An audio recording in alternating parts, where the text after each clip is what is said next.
and welcome to another episode of Captive Minds. My name is Shaenah Batterson, and I will be your host for today.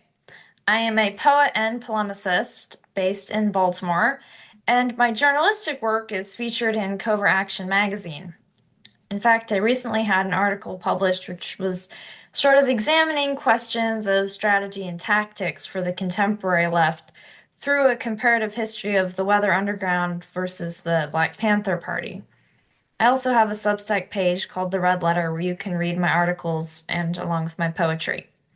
With me, as always, is my co-host Max Parry, also broadcasting from Baltimore. Hi, Max. Hello, Shaenah. Good to be with you and back for another episode.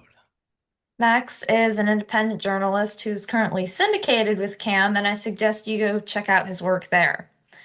But today, we're both very excited about this episode because joining us, we have a very special guest.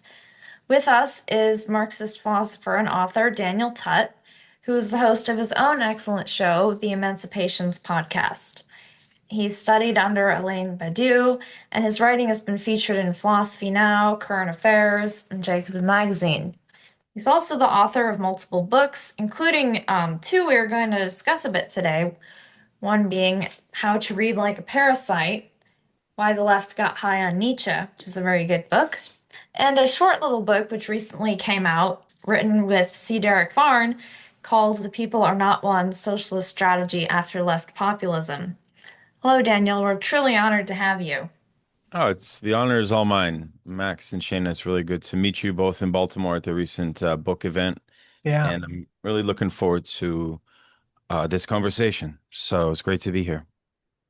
Yeah, thank you. It was fun to go see your presentation about that book. I think you and Varn were, trying to address a lot of important questions for the left today and a lot of the challenges we're facing.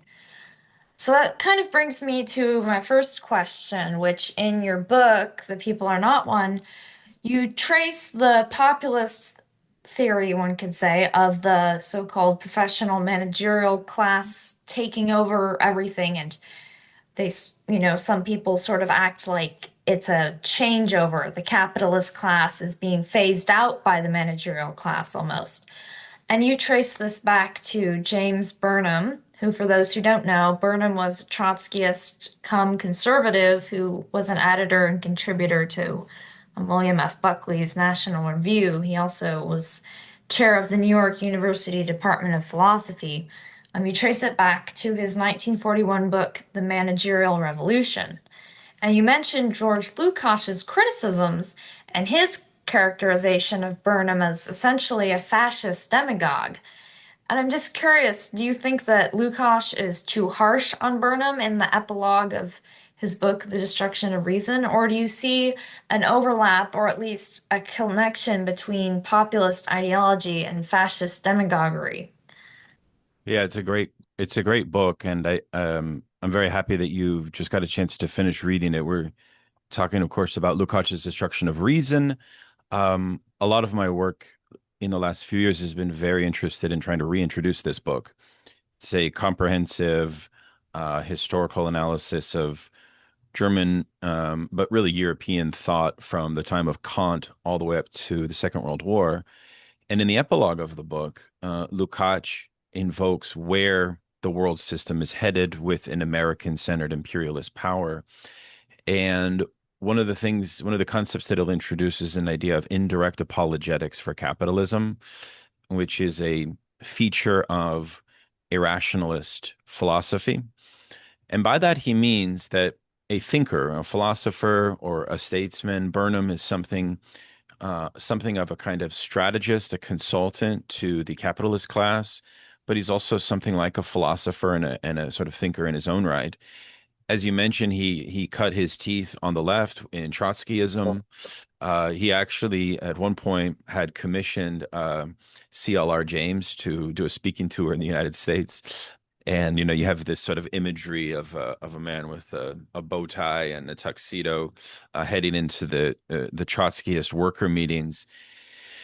But he really betrayed the socialist cause early on, And then, he was a philosophy professor in New York and was very prominent, in fact, very, very influential in American intellectual life during the early Cold War, right? So as McCarthyism is rearing up, right, this huge anti-left, anti-communist, anti-socialist crackdown, not just anti-communist, but really just comprehensive reactionary crackdown on the left, Burnham became one of the main intellectual architects of this. And he's later, I think, given the Medal of Freedom by Ronald Reagan, if I'm not mistaken. He wrote a book, which is his most famous one, called The Managerial Revolution. And Lukács argues that this book is similar to Hitler's strategy insofar as both Hitler and Burnham had a knowledge that the core antinomy of monopoly capitalism was bringing socialism to the masses, and that the working class was on the cusp of a potential socialist break from the capitalist world system.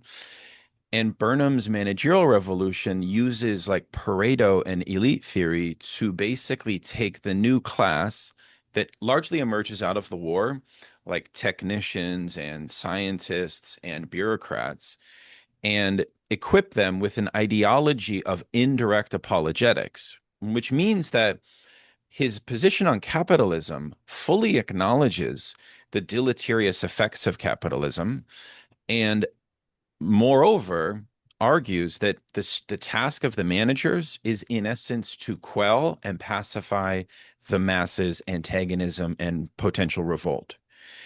So, in that sense, it's a very Machiavellian type strategy for the elite, and it's about trying to equip the new class with a hardened ideology that will face the contradictions of capitalism without any sentimentality, without any even liberal concern for the degradation of the system, right?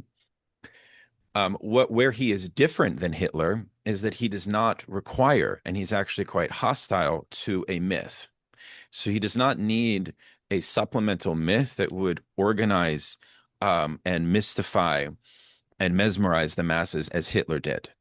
In fact, he sees himself as using a kind of orientation to science vis-a-vis the new managing class and rationalism. That still qualifies as a form of irrationalism, according to Lukács, insofar as his refusal of the core contradiction of capitalism is very much guiding his work. The fact that he has socialist background only makes things more compounded, right? That hypocrisy more compounded. Do I think that Lukács goes too far? I wouldn't say so. No, I wouldn't say so. It's very strange. I mean, Lukács spends quite a lot of time talking about how the American system has a bit of a paradox whereby it seems to move in its history from a kind of liberal panacea of constitutional and democratic, rights into a creeping fascism, almost like very fast. And this pendulum is something that he says even liberal thinkers like Upton Sinclair have identified, and that most of the intellectuals in the American ruling class, like Walter Lippmann, he has a whole section on Walter Lippmann, basically have been had a dereliction of duty, and as it pertains to their ethical duty, to truly diagnose the ills of the capitalist system. Right? They mystify the stakes of the system. But he's inspired by Lenin, right? So he sees the stage of capitalism at this moment as monopoly capitalism. And Lenin said that stage of capitalism presented socialism at the doorstep of the system.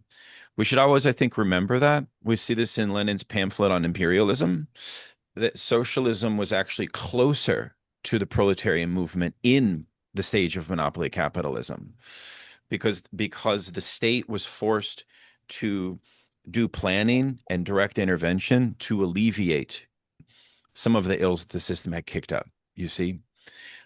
So Burnham, yeah, we in the book with Derick Varn, we kind of say Burnham is the evil godfather of what would later become PMC theory, which we're all very familiar with now on the left, after Barbara Ehrenreich and then later Catherine Liu and others would It's would I inescapable now. yeah, that's right. That's right. So Burnham is something like maybe not the true origin of it, but his managerial revolution points to the political role this class must play. Okay. And of course, Derick Varn and I really say, wait a second, is this really a class? Or rather, is this sort of like a strata? Is this actually, in fact, a strata which internal to itself is composed of highly fragmentary and, in fact, competing class interests? In fact, right? So we have a lot to say about the PMC, but that's my view. I don't think Lukács is too harsh on Burnham, but also because American fascism is very different than European fascism, and he recognizes that. And the reason that's the case is he gives a very clear answer, which is that Germany delayed its bourgeois revolution, and by the time Germany entered into imperialism, entered into the colonial acquisition, it was very late in the game. Okay. And it forced the German ruling class, the capitalist class, to be far more pernicious in terms of their imperialist ambitions. Okay. So this is the Sonderweg thesis that starts, you may remember, in the second chapter of The Destruction of Reason, which is introduces something of a paradox because even though Germany had a delayed bourgeois revolution and they had this kind of underdevelopment, the culture of intellectual life, art, literature, philosophy was actually very fecund. And this is why you get thinkers like Hegel emerging in this context out of seeming barbarism. In his later work, The Ontology of Social Being, Lukács will make a similar claim about Shakespeare. It's this kind of idea, this Marxist idea of combined and uneven development, which he tries to develop a much wider thesis about how social conditions of barbarism can actually paradoxically produce in the culture sometimes moments of great cultural genius. And so I always found I'm actually teaching a class on Lukács in October, and I'm going to be focusing on this as one of points of interest. So that's what I would say. I think that everyone should read Burnham. He actually wrote a book later called The Machiavellians, where he continues this same thesis. And he's really, in a way, one of the godfathers of the neoconservative movement, even though the neoconservative movement really starts, in the late 60s after the Six-Day War. But what's interesting about the neoconservative movement, of course, is that so many Trotskyists, like Burnham, were the intellectual founders. They're former Trotskyists, Yeah, right? and it's such a touchy subject on the left too, because if you even bring that up or explore it, of course, there's, you know, there's undertones of, anti-Semitism and all that at least that's the sort of knee-jerk sort of response that you'll often get. But it is a very relevant question, and it does permeate through. I mean, especially, I mean, all of them, Irving Kristol, all these people, many of them were the New York intellectuals. Many of them, yes, were former Trotskyists. And Mhm. Lukács, he actually kind of points out in his epilogue to The Destruction of Reason how their intimate knowledge of the Marxist movement is sort of what allowed them to become such good apologists for capitalism, rather. Mhm.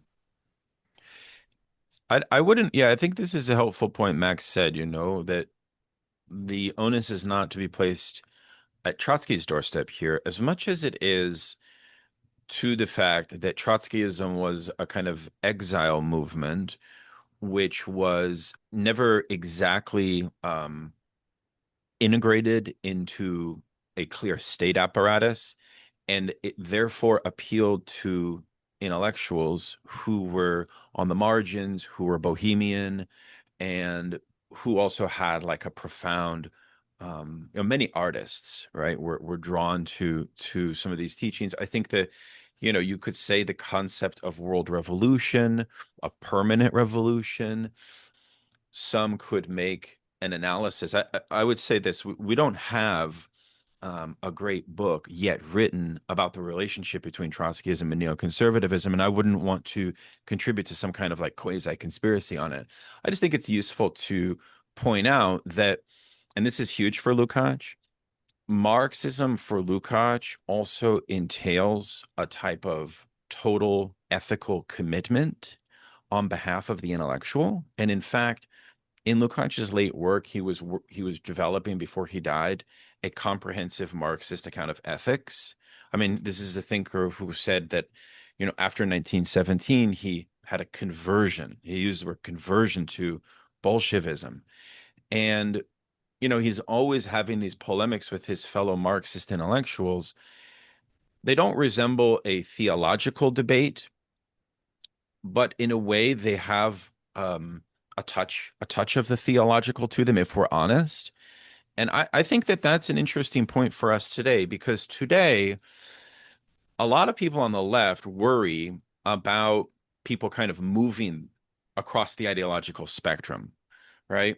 And I feel that Lukács is an interesting philosopher because he challenges us to maintain strong principles as Yes. socialists, as communists, and not to be ashamed of them and not to downgrade them, right? But to stay firm in them, right? And also the sense that his Marxism is total. It's like a total interrogation of literature, of art, of aesthetics, politics, culture. So he really um, gives us a full picture of what an engaged Marxist intellectual can be. And I feel as if you look at somebody like Adorno, right, who had abandoned so much of that total commitment, right? I mean, some of his debates with Ernst Bloch were extremely fascinating, over Ernst Bloch's flirtation with irrationalist philosophers, which Lukács would hold him to account on this, right? So I don't want to paint him as like a purist or sort of like some absolutist, but you will not find a more principled, ethical Marxist philosopher than Lukács. And I think for that reason, he's really gained my admiration, you know. Yeah, I thought it was quite impressive in The Destruction of Reason how you can tell he has an intimate knowledge of all these different thinkers that he's discussing and how he really takes Marxism as a whole worldview. It's not something to just be applied to one specific area and then discarded in others. It's something that influences the way you look at all aspects of life and culture, I think. That's right. That's exactly right. And, while at the same time he can embrace a concept like worldview or the Weltanschauung, he's able to not do so in a way that's quite vulgar. And so he has a sophistication, a subtlety, right? Born from his training I mean, when Lukács was the director of education for the Hungarian Commune. And another thing that really earned my respect for him is to see the curriculum that he introduced to the working class in Hungary after they had the dictatorship of the proletariat there. Okay. Mm. Where he's actually introducing like plays by Ibsen, Shakespeare, um, a bunch of experimental plays. Um, he's introducing reform to the bourgeois family, where he's extending the rights of women on an unprecedented scale. Um, he's basically encouraging like a whole new open relationship to sexuality. This is at a time when homosexuality was very much socially prohibited. So he's extremely out ahead, and I really thought that that was very powerful, right? Because of course there's that whole saga of Thomas Mann writing The Magic Mountain about a character who has both communist but fascist sympathies, and people have suspected that Mann was thinking about Lukács as the typology of this character in the novel. And actually, if you study the biography of Lukács, you'll see that there's nothing close to that. I mean, what at the same time, though, I mean, he did fight with guns, on the front line during the dictatorship of the proletariat in Hungary, right? Yeah, you're And talking about his stint in the Hungarian Soviet Republic, right? right, Yeah. exactly. So, and so he was not like some absent-minded professor, he was engaged in the struggle and he's later jailed and he had to flee to modern day Uzbekistan. That's actually where he wrote The Young Hegel. Yeah, he was almost taken to the gulag. There was one time where he was taken to the gulag and he thought he was going to be executed. When he arrived there, the Soviet soldiers, after the Battle of Stalingrad, had said, "Okay, you have been brought here to teach German to these captured Nazi generals." Right. So I love that vision of Lukács teaching German to these German fascists. And so he began by teaching them Lessing and Hegel and their tradition. No? Um, right. So that that's where the destruction of reason kind of comes from, right? Which is all right, we have lost what's emancipatory here in this tradition, and Lukács brings out the best of it. Yeah, to go back to what you were saying about him acknowledging the differences between the potentialities of American fascism versus the historical context for the emergence of German fascism, it was making me think one could almost see how in his epilogue he's showing how the American system is sort of laying the groundwork for a Bonapartist figure to to arise. That's very interesting. Yeah, because that is interesting if you think about, well, I mean, you say Bonapartist figure. I always want reading like Gramsci's theory of Bonapartism. Sometimes we have a loosey-goosey theory of Bonapartism where we say, well, the Bonapartist is the fascist. And I think Gramsci's merit is that he actually says that there's a break between Bonapartist leader and what he calls a Caesarist leader. And I think that fascist leaders are Caesarist. And we can talk about that distinction. But I think that perhaps you're right that in the United States, our system, because of the liberal origin of it, of its constitutional structure, does have a number of stopgaps to a Caesarist takeover, right? That's kind of perhaps an upside to our system. On the flip side, though, I think for socialism, and we see this actually when we look around that same time at the Popular Front, even before that time, I would argue that the Popular Front was itself afforded by a Bonapartist figure in the United States, but that Bonapartist figure was FDR. So, in fact, left wing Bonapartism is a thing. It is a thing. Yeah. That's the subtlety of Bonapartism. It doesn't just mean right wing leader, but it doesn't just mean that. The Bonapartist usually is difficult to place ideologically because one of the defining features of Bonapartist leader is they come from outside the two dominant capitalist parties. And they can appear more left or they can appear more right, right? So it is interesting though, because even in the Popular Front, FDR, after he dies, the whole thing crumbles, which made me think that it was only kept propped up because of him. Right. And that kind of goes to this thesis, my critique of left wing populism as overly reliant on a kind of left Bonapartist leader. In fact, um, I would say that's one of its weakest points.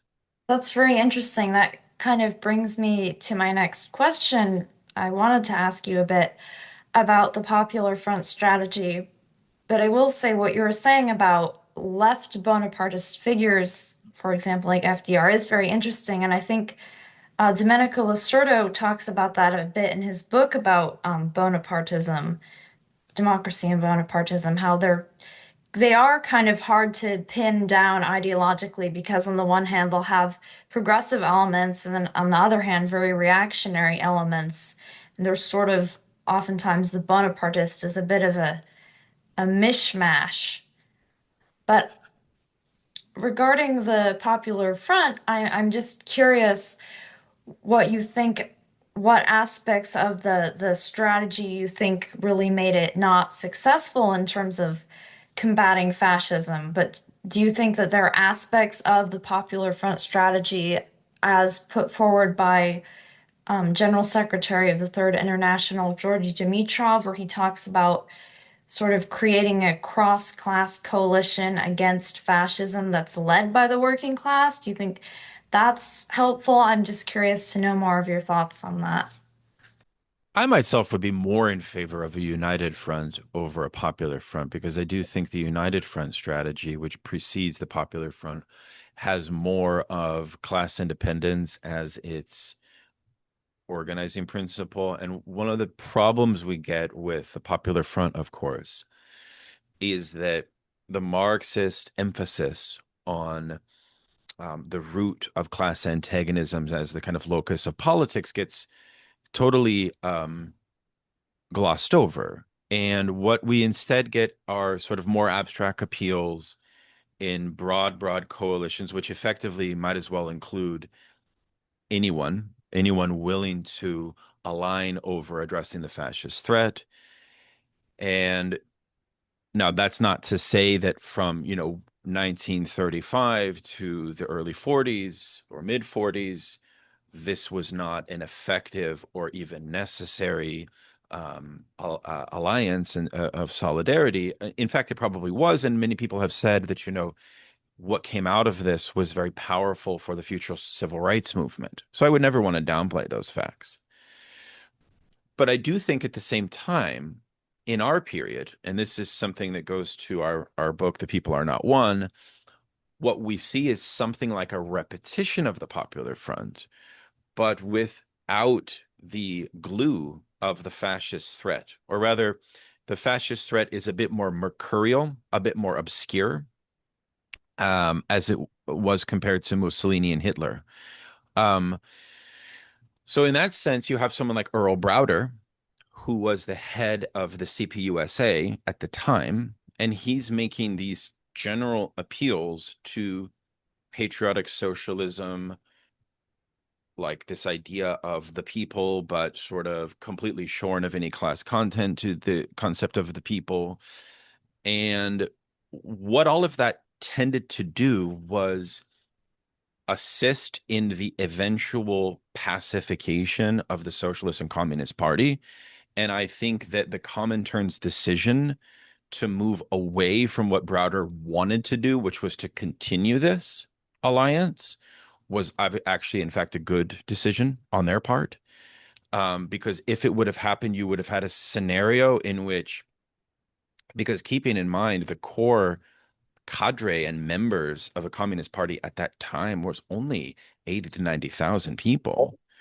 The strength of it was their connection to the CIO. And so in that sense, they had a capacity to reach millions of workers, right, in the period of industrial labor unions, which of course, when we talk about today, the DSA, the largest socialist party or the largest socialist nonprofit, I guess, in US history, they don't have those types of organizational alliances. So the Popular Front was interesting because it was capable of making a plausible claim on the masses, right?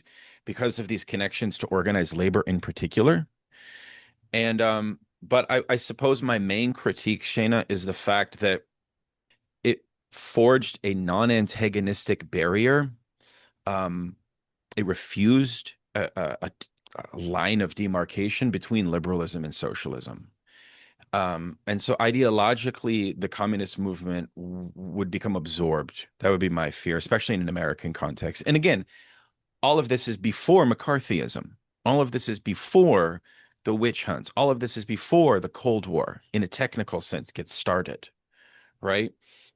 Which technically really gets started after the dropping of the atomic bomb in Japan. People knew and could see it coming before that, but in its concrete form. So, It's interesting though, because if you take the Japanese internment camps, I don't know if you guys are aware of this, is an interesting piece that Mike Davis, the great Marxist historian, points out in Prisoners of the American Dream, where he says it was actually the communists in the Popular Front that really encouraged putting the Japanese into the internment camps as an anti-fascist policy, because the communists took anti-fascism as an ideological threat so seriously, right? So it's very interesting, you know. We often forget this, right? Not to mention the fact that the Popular Front had a very interesting moment of cultural, like its effect on Hollywood. Probably you had more films that depicted the working class during this period than any period in American history. I mean, it's something worth studying. But it's a bit of a unique case because of the war and because of the extreme nature of Hitlerian fascism. That's interesting. I didn't know that about the Japanese internment camps.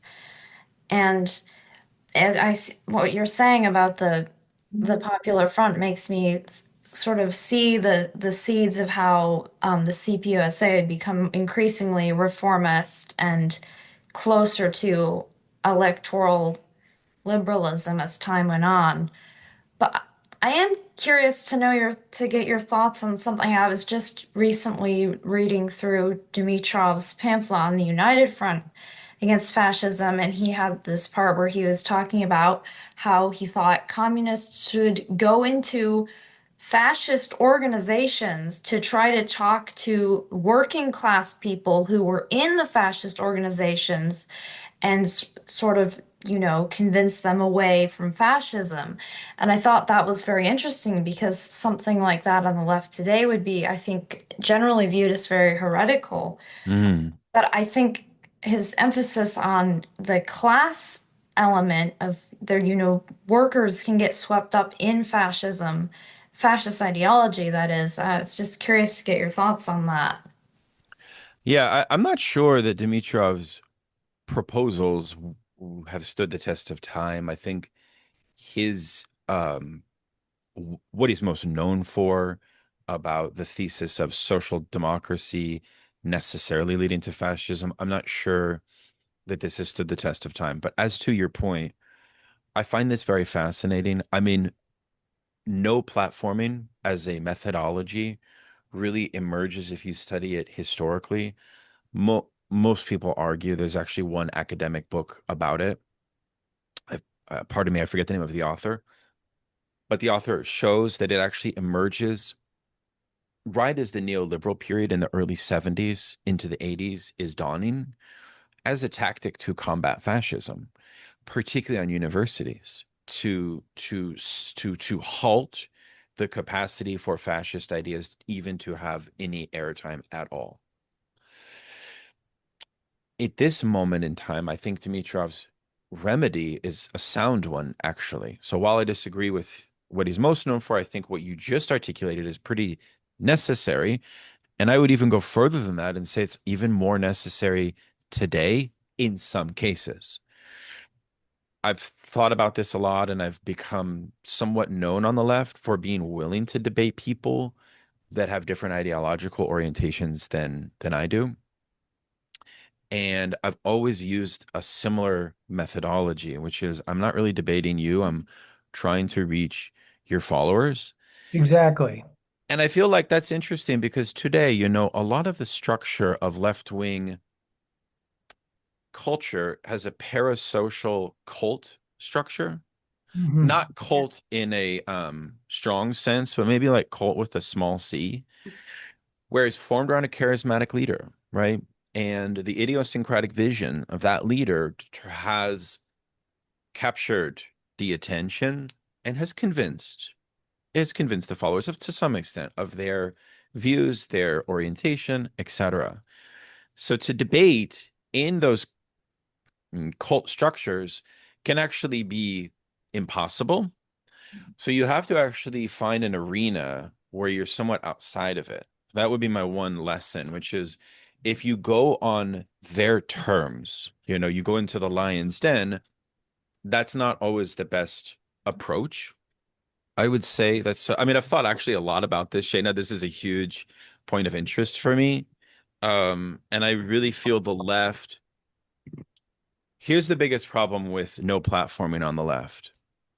We've lost the capacity to discern what is true reactionary from what actually is, in many cases, a kind of confused mishmash, right? Or some kind of mystified or idiosyncratic vision. So in that sense, not everything is fascist, and being able to discern the fascist threat becomes very important. I would not advocate engagement with fascists because they possess, at the end of the day, um, a criminal intent. Ultimately, they possess an obfuscatory. They have no interest in being a fair actor, right? They would break all of your ground rules.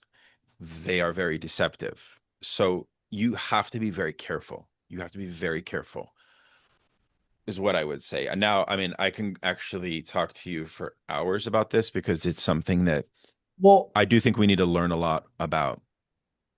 Please. sorry, I don't mean to interrupt you. I was just going to bring up the historical analogy that I've seen a lot of people make. Uh, the context of, like, say, I mean, I realize for the most part, Lenin basically advocated revolutionary violence against the Black Hundreds, but I've seen other people, there were times when Lenin, uh, depending upon what year it was advocating that revolutionaries go at least disrupt their rallies and engage with their followers or potential recruits and to but I think that what you were saying more about as far as like media platforms or like going on podcasts and engaging with people in political debate, that it isn't so much about validating. I mean, because that's the concern that people always express is that you are legitimating their ideas by even engaging with them. But I think what you were saying or touching on as far as like being able to reach their audience who wouldn't otherwise encounter a Marxist point of view, that you have the if you even are able to reach one person watching or get them to think about something differently, that it might be in certain contexts worth it to do that. But I guess the I wanted to see what you had to say about the Black Hundreds analogy with the Bolsheviks and pre-revolutionary Russia. No, I think in the context of armed struggle in which the left as a force has a paramilitary option available to it, which we lack today as an organized force. So the analogy doesn't hold today, but of course I would um, affirm the validity of Lenin's position there based on the resources and the organizational maturity that the Bolsheviks had at the time. I would be less interested in advocating armed struggle against fascists. It would have to very much depend on the context. We also know that so much of fascist and anti-fascist activity is hugely infiltrated by the Yes, by the intelligence apparatus. yes. So, I mean, we know this from January 6th, right? We know what they've tried to do with Antifa. So there's those dynamics that need to be measured. But as it pertains to your point about media debates, I agree with you. I don't think that platforming equals consent. And this kind of takes us back to rationalism versus irrationalism, because if I say that, I basically am projecting a view that yours or anyone's rational discursive power or strength is non-existent.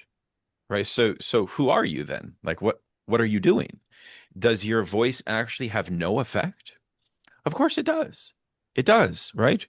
And I think that is actually paradoxically ceding ground to the right wing when the left totally removes itself Absolutely.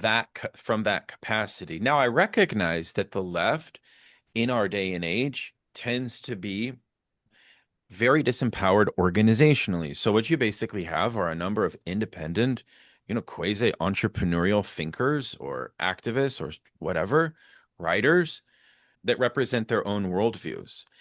And even to the extent to which you do have organizational spokespeople, they face very unique constraints from that given organization, right? Mhm.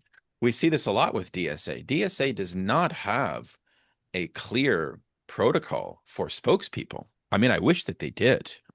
It would be better for them, right?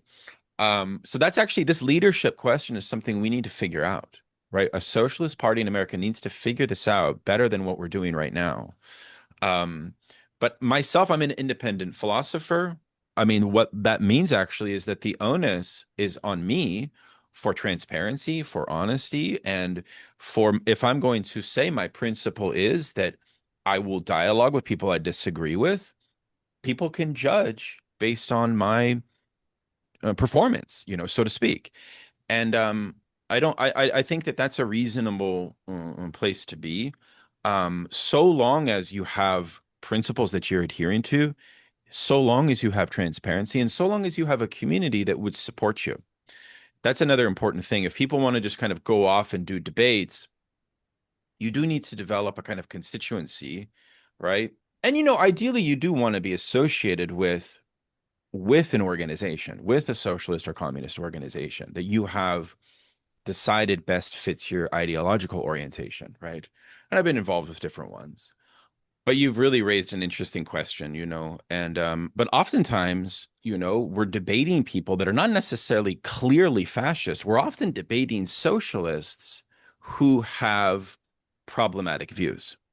Maybe they embrace certain forms of patriotic nationalism. Maybe they express chauvinistic attitudes. If you can go on their platform and address the problems with being chauvinistic, right? You're not going to win them all over, but you may win some over, and that could be valuable.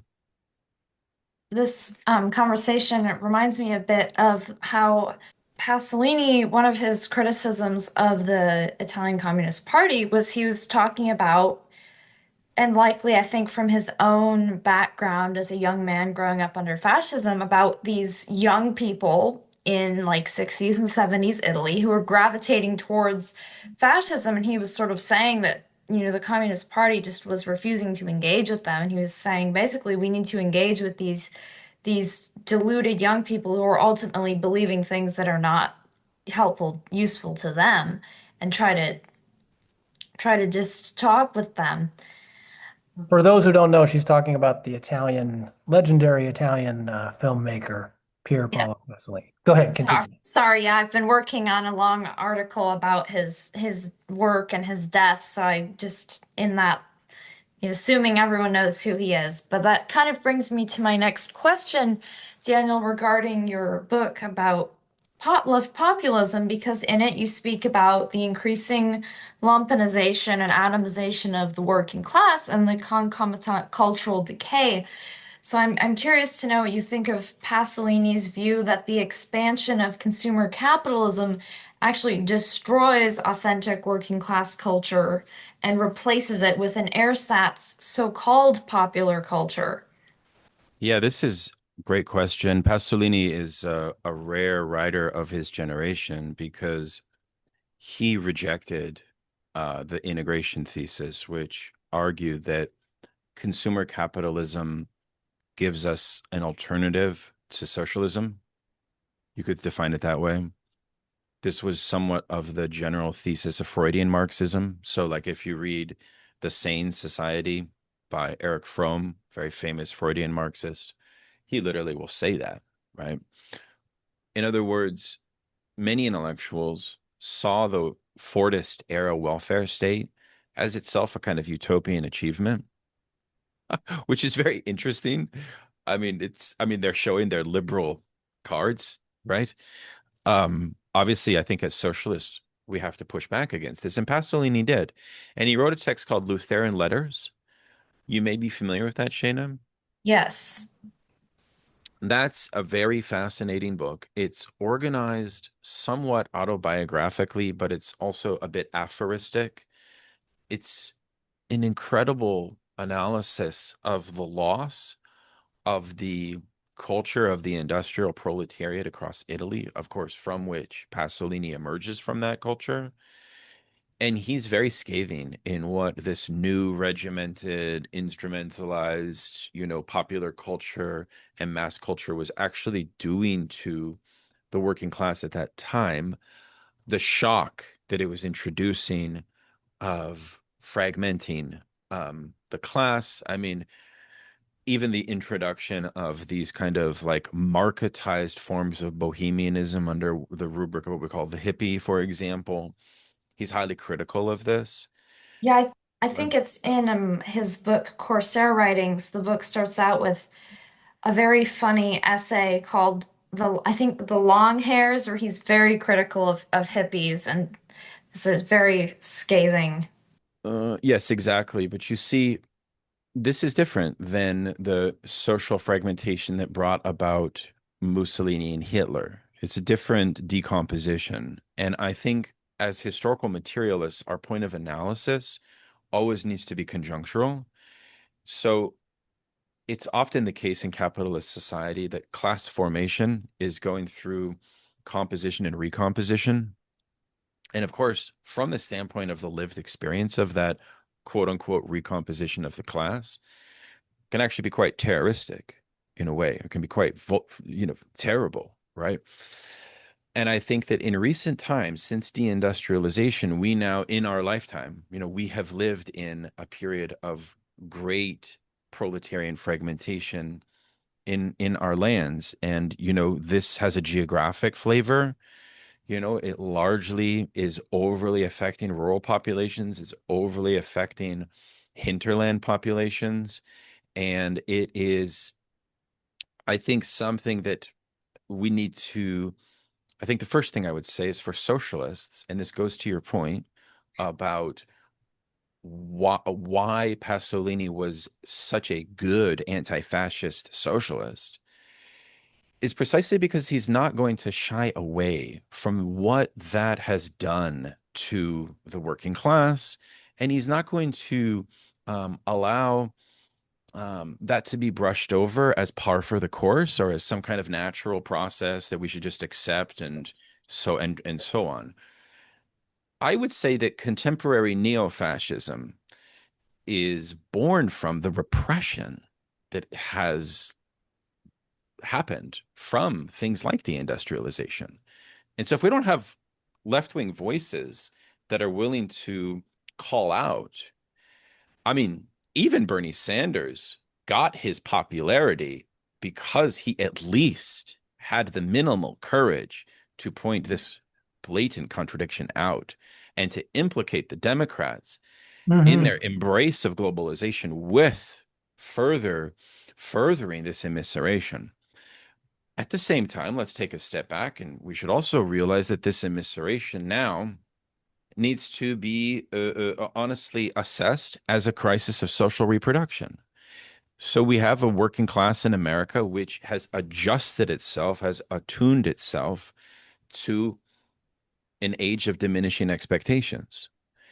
And this creates a weird situation where generalized austerity, in some cases, has forced the working class to into a situation in which the only way in which they can truly become like a full person in society is by following some petty bourgeois route outside of the class.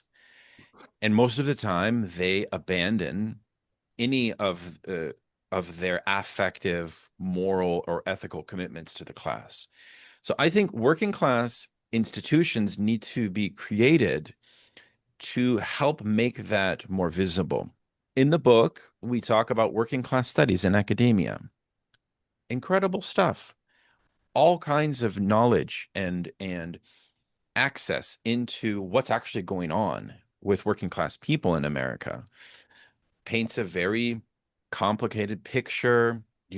Jennifer Silva has probably the best book on the millennial working class called Coming Up Short. It's a very interesting study. And she talks about how millennial working class people are coping with the reality that they are not able to reproduce the family. All right. So that forces us to rethink the basis of our demands because we're dealing with the proletariat that now is facing a crisis of social reproduction, which is different than what the proletariat was facing at the time of Pasolini. At the time of Pasolini, in fact, that kind of deterioration was not as pronounced as it is now. So how do we face that with a serious position is what I would want to focus on because I do think it brings up an emotional problem, which if you live in working class communities, people are not really ready to talk about that. Right. So there has to be people with the courage that would be willing to do it, but also with the outrage. And this goes to combating fascism. If you don't have people like outraged about these things, because liberalism can proceed with blinders on to this breakdown. You see the problem, which is you can actually have a liberalism which will tell you, like I'm thinking here of Ezra Klein, the New York Times. Oh God. Remember, he said, class doesn't mean anything because when we poll people, they don't say economics produces anxiety for them or something like this. This kind of like super like reductive behavioralist mode of analysis based on a survey, right? It's Which like a are not even reliable anyway. it's like a liberal reductionism, right? Which is criminal in my opinion. So I think that's the thing is we have to face this deterioration head on, but also tell working class people that here's a way you can become responsible for solving this, addressing this, becoming involved in a movement for the revolution of society. And they have a unique role to play in that. That's the point. By virtue of their position in the division of labor, the working class is still, I think, the revolutionary agent. The question is, how do we construct a broad enough coalition in order to make it truly subversive agent? Well, that's a very good way to segue into my next question because you mentioned surveys on the working class, and you also earlier you mentioned Eric Fromm, and I've been working on an article myself on Herbert Marcuse and the Frankfurt School, and reading a lot about the background of the Frankfurt School, and I came across information about Eric Fromm's famous study on the German working class in Weimar, Germany, and it was it was mostly of left-leaning working class attitudes in pre-Nazi Germany that he was doing this sociological study on manual and white-collar workers with this questionnaire. And this was actually historically seen as the precursor to later on what Adorno ended up doing with the authoritarian personality. And so you've written about pretty extensively about how you thought that to switch gears a little bit, the Frankfurt School, for lack of a better word, rehabilitated Friedrich Nietzsche, or rather fused Nietzschean concepts with Marxism, not unlike the way someone like Fromm or Marcuse similarly incorporated Freudian psychoanalysis, which you have a great deal of expertise on. My main question for you, do you think that that sort of endeavor was ill-fated from the beginning as far as their attempts to integrate his philosophical ideas or try to synthesize some of his insights with Marxism? Like, do you think that that was an impossible, do you think it's impossible to do that without, in the process, simultaneously diluting or tainting Marxism because of his inherently elitist and aristocratic and reactionary politics? I mean, I know that they were trying to, I guess because arguably there's were some overlaps between Marx and Nietzsche as far as their critique of organized religion goes, or their diagnosis of the alienation of modern man. But do you think that, or like, I mean, I know they saw things worthwhile in Nietzsche as far as his critique of Enlightenment rationality and bourgeois morality, but was it impossible to do that without contaminating Marxism in the process? Like, Great question. Yeah.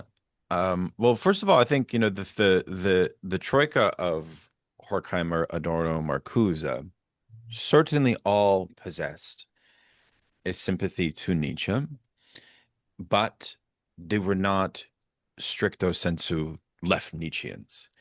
So they really incorporate Nietzsche as a stylistic point of influence, meaning that some concepts which we can touch on in a second. Adorno probably the most Nietzschean of the bunch. And I think that there have been other attempts, mostly in France, with Bataille, Foucault, Deleuze, Derrida, and the French Nietzschean phenomenon itself, which we can talk about. But the Frankfurt School's relationship to Nietzsche is interesting. There has actually not been a lot written specifically on it, in part because Nietzsche is a point of reference, not the. Yeah. For the French Nietzscheans, he's placed above Freud and Marx.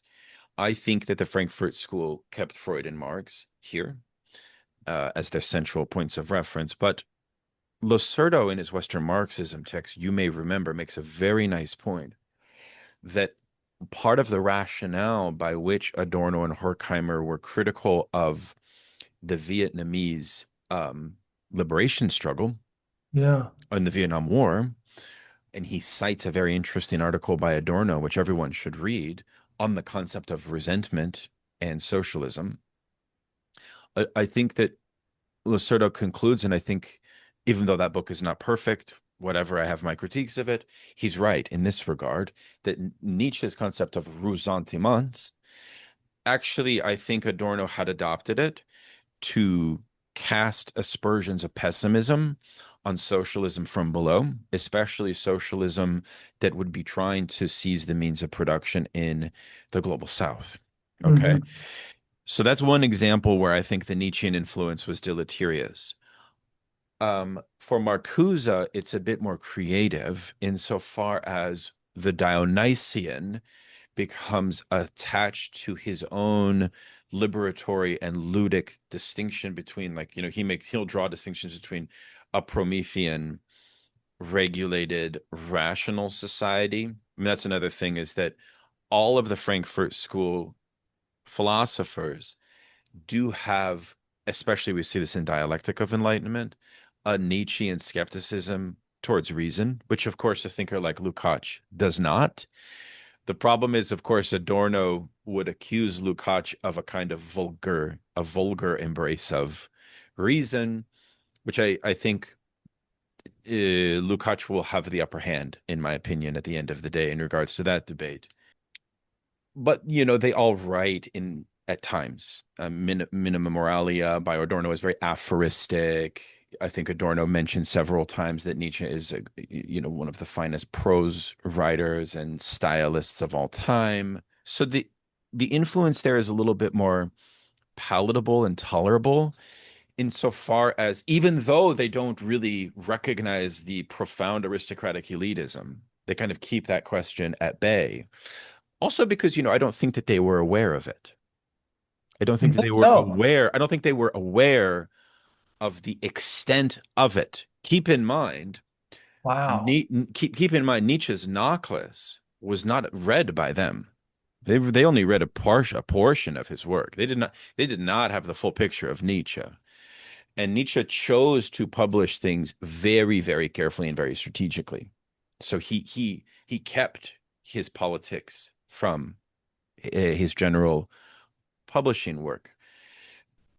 Losurdo reveals in Aristocratic Rebel, and many others have revealed how Nietzsche's publishing patterns follow that logic, by the way. So that's what I would say about Frankfurt School. I think that it's a kind of light left-wing Nietzscheanism. It, it would probably be useful for us to describe how it differs from French Nietzscheanism, which we can talk about, because that's where I think things get more convoluted as it pertains to left-wing praxis. And I'm not even going to say Marxist practice. I'm just going to say like left-wing practice as such. I think it's that problematic, in my opinion, what they do with Nietzsche there.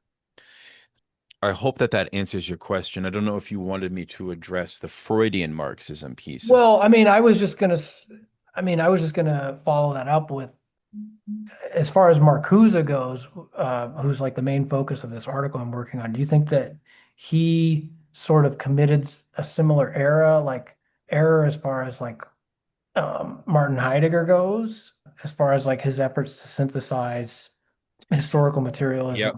Yep. with Yep. his existential Right. phenomenology? Because even like Marcuse's like later critical theory, there's a lot of overlap. Like if you read Heidegger's, for example, that famous essay that he wrote on technology, there's a lot of overlap there. Was it a stylistic influence? But if you look at, to me, the way that they sort of help contribute to the rehabilitation of this still living former Nazi, like it's sort of, is there a connection there between what they did with Nietzsche and with Heidegger, or is this a, I think you make a very good point, and I've given a lecture on this with Gabriel Rockhill's critical theory workshop on Marcuse's book, which is entitled Heideggerian Marxism, which I yeah. think is a poor title because because the title suggests that you can make a synthesis, which is I think now by the time of the Black Notebooks and what we know now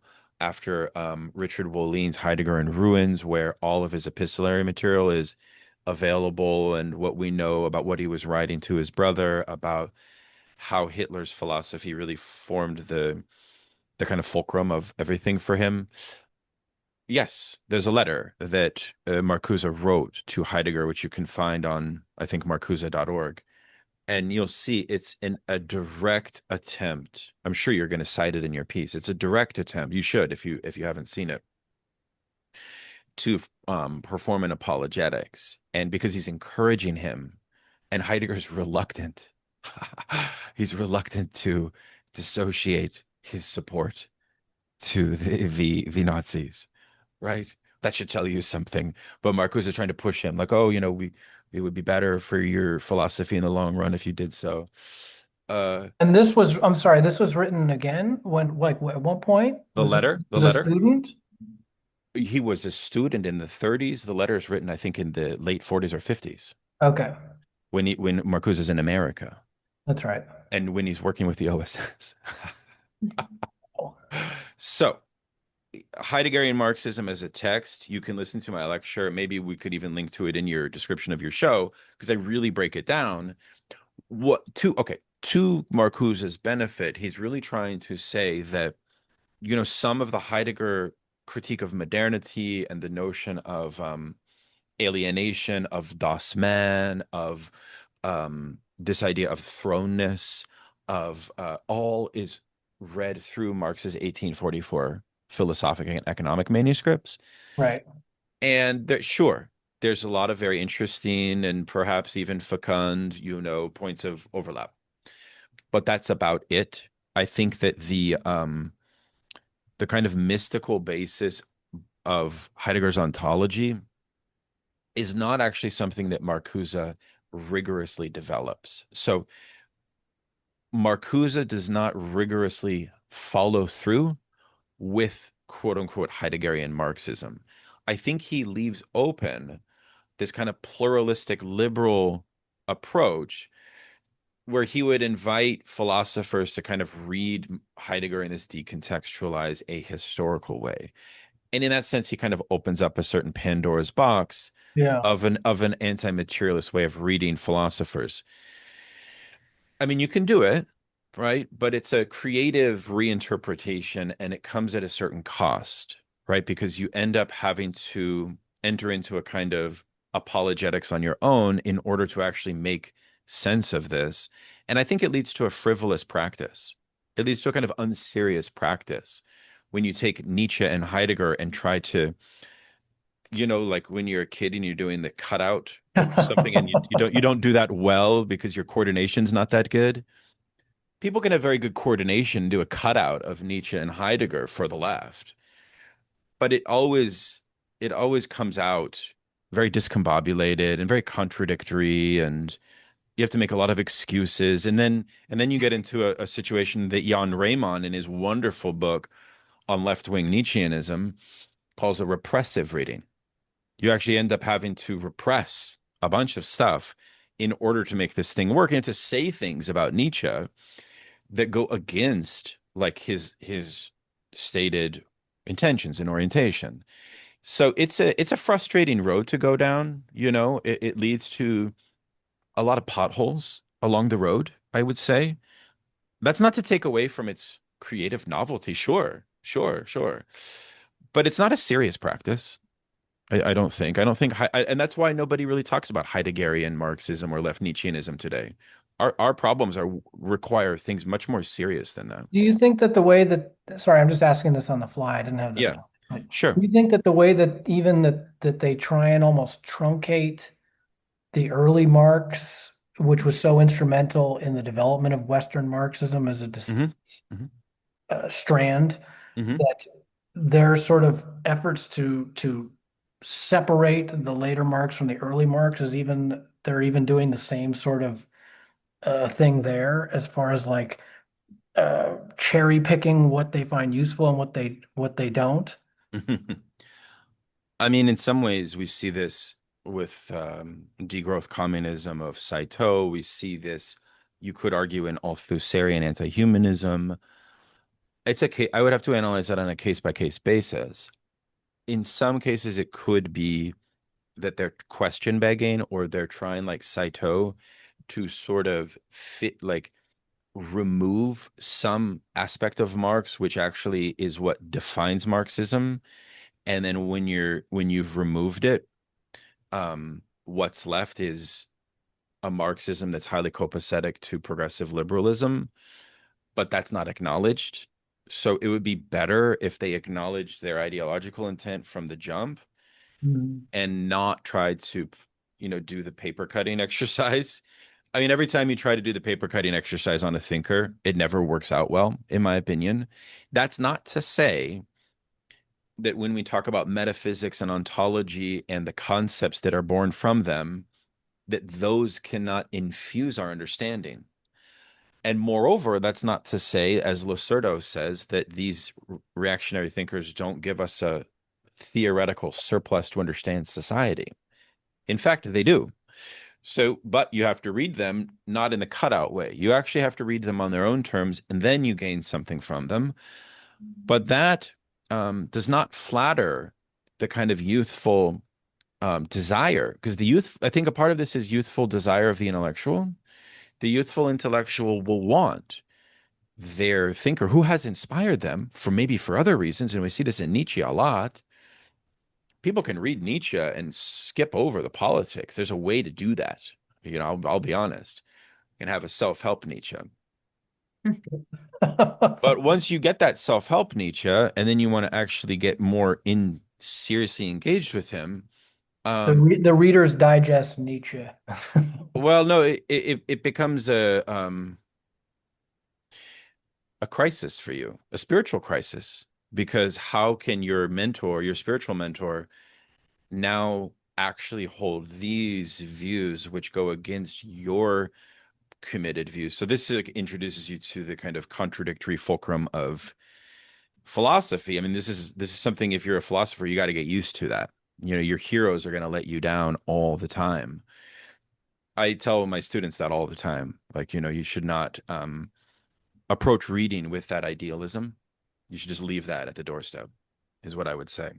Yeah. Yeah, bringing up a spiritual crisis, and Nietzsche brings me to my next question, actually. I really like how in your book, How to Read Like a Parasite, you illustrated how Nietzsche, while he's often, I would say, almost misread as a great critic of Christianity, is truly only a critic of the egalitarian tendencies within Christianity and not at all opposed to a very bourgeoisified Christianity. So, I mean, in a sense, one can say that his critique of Christianity is almost opposite to that of Marx's. The full context of Marx's quote about religion being the opium of the people is that he was sort of saying religion is the sigh of the oppressed, the sentiment of a heartless world, the soul of soulless conditions, sort of this longing for a better world. And even though they're often Marx and Nietzsche's critiques of Christianity are often lumped together, I'm just curious more generally, what ways do you think Marx and Nietzsche are superficially similar while underneath it all being fundamentally opposed? And how do you think Marx's critique of religion is counterposed to Nietzsche's? All right. Well, thank you for that question. It's a very important one. In a sense, we could start with socialism and then work back to religion, because one argument I've tried to make is that the anti-socialist thrust of Nietzsche gives us a logic to understand a point of consistent concern across the entirety of his oeuvre. Whereas many defenders and apologists of Nietzsche will say, no, no, no, anti-socialism is just sort of like a minor irritation, and it's just a reflection of like his class position at the time and so on. When, of course, this is not true. Nietzsche actually read and was immersed in pretty much all of the major socialist literature of his time. Um, from one of his first popular lectures, The Future of Our Educational Institutions, which was given right around the time of the Paris Commune. He is basically giving a vision for a future German intelligentsia, which would ideally have rid itself of the socialist menace. Of course, in a letter upon learning of the rumor that the Louvre had burned down in the Paris Commune, Nietzsche writes, "This is the saddest day of his life." um, he wrote a text early on called The Greek State, in which he associates the movements of communism and socialism as expressions of a new form of barbarism which must be pacified.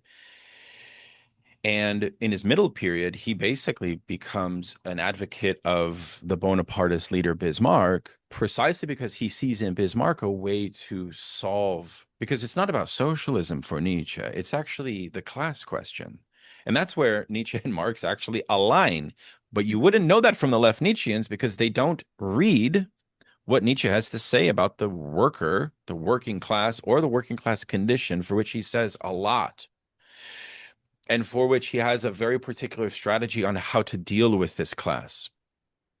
And it all revolves around Nietzsche's interest in reinventing slavery, reinventing a new form of slavery, which the left Nietzscheans will read as a metaphor. Oh, he didn't really mean that. No, but like go read the Greek state. He's actually talking about the problem is that the slave class is now refusing to accept its servitude status. That has to be rectified. So in that sense, he's the master of what we talked about earlier of indirect apologetics, meaning that Nietzsche has a full knowledge of the capitalist system. There's an incredible book by Dmitry Safronov, a new PhD, on Nietzsche's political economy, which also shows that Nietzsche read all of the classical political economists. And there's a good case to be made that Nietzsche did definitely know Marx and probably read Marx, because in his library, Marx is highlighted in Nietzsche's library. Um, so there's a certain he is a thinker of politics from the position of totality, totus politicus. In that sense, so is Marx. You know, a Marxist philosopher also has that total political vision insofar as their concern is with the transformation and revolution of society. In that sense, Nietzsche emerges as perhaps one of the most cunning and interesting enemies to any left-wing thinker, whether they be anarchist, communist, socialist, or whatever, because Nietzsche sees his work as trying to cripple the potential activation of the working class as well as the working class's intellectuals, these plebeian intellectuals, for which he has a whole series of tirades against them. During many left Nietzscheans have said Engels' critique of Dühring, who was this anti-Semitic, moralistic philosopher who, Engels and Marx said, let's take a break for one whole year and just write one text that takes this guy down, right? They would often do that. They'd be like, "Oh, what a headache! Here comes this Johnny come lately, charlatan. We have to address this problem here." Which kind of goes interesting to your point, Shayna, about debate. I think Marx and Engels probably would be of the view like debate, fine. What's more superior is a text. Yeah. And that might be very true as well. There's only so much you can do in discourse in a certain way, right? But anyways, I have shown and others have shown that the point of Engels' critique of Dühring compared to Nietzsche's critique of Dühring is sort of like night and day. Yes, uh, but the only way by which you can know that is to know Nietzsche's position on anti-Semitism, which was not Engels' position on anti-Semitism. And Losurdo, to his credit, and recently the foremost scholar of Nietzsche and Judaism, Robert Holub, wrote a review of Losurdo's book, Aristocratic Rebel, in which he acknowledges that fact, which is actually Losurdo shows Nietzsche's consistent anti-Semitism throughout the entirety of his work. And so you can't hold him there. And that's a whole deeper thing we could get into. Others have said, well, Marx and Nietzsche have a seeming alignment over the notion of equality. They're both critics of equality. And here it becomes very interesting in a certain way because what the left Nietzscheans refuse to see is the fact that Nietzsche put revolution and Rousseau, who did he called Rousseau the great moral spider, and the of course Rousseau is the philosopher of the Jacobins, Mm. and it's interesting because you see, yes, Marx will have a critique of bourgeois morality, of morality and its class character, and so will Nietzsche. So you see, in a certain sense, Nietzsche thinks along class lines. His intention, and we can never downplay this intention, is towards a counter revolution in the last instance. And you could kind of think of Nietzsche's concepts. There's one little phrase that he once said is that my concepts are meant to be weapons for the ruling class, but not only the ruling class for rulers, of course, because before Nietzsche went mad, he had translated his books into many languages, financed by his own investments on the stock market, of course, because he was trying to project out this mythology, the Nietzschean mythology, which I think does have a proto-fascist content to it. So it's not so much just, the Western bourgeoisie that he's trying to valorize, but like he's trying to create a philosophy where this dialectic of master morality, right, can be applied even in far off lands, right? I think he was even translated into Japanese, for example. And in fact, I spoke to many Nietzschean scholars, and they told me that that's actually exactly what happened. By the time of Nietzsche's death in 1900, he had already become a global sensation, right? Um, and this is tragic because even after the fall of the USSR, I was talking to my colleague in Paris, and he said by 10 times Zarathustra is purchased in just general citizenry of France over Marx's capital on an annual basis. And this is something that I looked at even stretching back to like the 1910s and 20s in industrial proletarian contexts. People read Nietzsche. So um, Nietzsche has to be confronted by the left. He's not some minor figure. I mean, even today, Bronze Age pervert, Curtis Yarvin. I mean, these Jordan Peterson, Yeah. right? They're all utilizing Nietzsche, right? So I think that even Jordan Peterson, when you said it was immediately who came to mind when you said Nietzschean self-help is Jordan Peterson. Yeah, I read Landon Frem and Harrison's Floss's interesting book, Confidence Men, about Peterson, Musk, and Andrew Tate, where they talk about the Nietzschean basis of Peterson's very, from on the surface, seemingly incoherent philosophy, and actually how he's a postmodernist as well. But yeah, this is the thing. It's like Nietzscheanism is a comes in hyper doses. There's a certain excessiveness to it. So it's a critique of bourgeois individualism that's seeking a more vitalistic and less sentimental version of the bourgeois individual. Of course, obviously through the notion and the mythology of the Superman. But we should just never underestimate in this kind of mantra of being like facing our challenges with sober eyes. We should never underestimate how appealing all of that stuff is to people of all classes. Yeah. And unless you have a kind of reading guide to Nietzsche, you'll miss a lot of things. And the only reason I wrote my book is just really to introduce people, not so much to my ideas, but really just this fact that we have all of these Marxist philosophers that have written incredible things on Nietzsche, you know, which is why I start with this guy, Kurt Eisner, stretching way back, really. And he was the leader of the Bavarian Revolution.